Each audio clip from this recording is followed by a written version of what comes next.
Hello, good evening. A new chapter in Wales's history began at 11 o'clock this morning as the 60 new Assembly members gathered for the first time in Cardiff Bay. From their temporary home in a converted office block, the AM set about electing a Speaker for the new body and choosing Wales's first Secretary. Nick Pallis reports.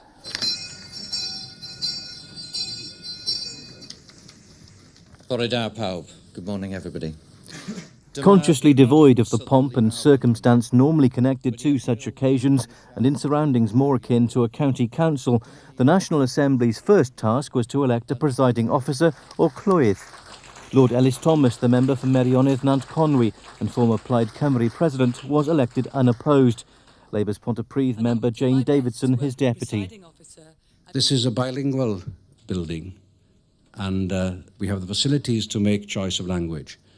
I know that many of you who may not be fluent Welsh speakers decided to take the oath in Welsh, and that's a sign of your commitment to our shared bilingualism.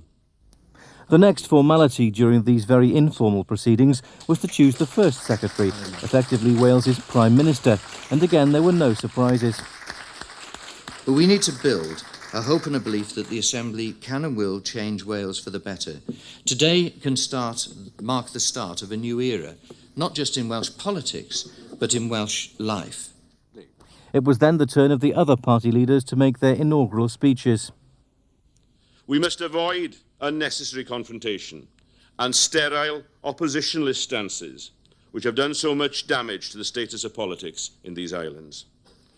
Where we have common cause, across some, or indeed all of the parties, let us build on that for the benefit of Wales. We can use the word historic or momentous, but none of us can grasp fully the privilege and the responsibility which I'm sure we all feel weighing on our shoulders. In his first speech, Conservative leader Rod Richards immediately tried to court controversy by calling for a lifting of the beef on the bone ban. I would say to the First Secretary that the mood of this Assembly is to lift the ban. He should, as Secretary of State, do so now, before this Assembly compels him to do so. After exactly 1 hour, this historic first session of Welsh Government for more than 600 years came to an end. The Queen will conduct a more formal opening of the Assembly in 2 weeks' time, with power being officially transferred to the Assembly on July the 1st.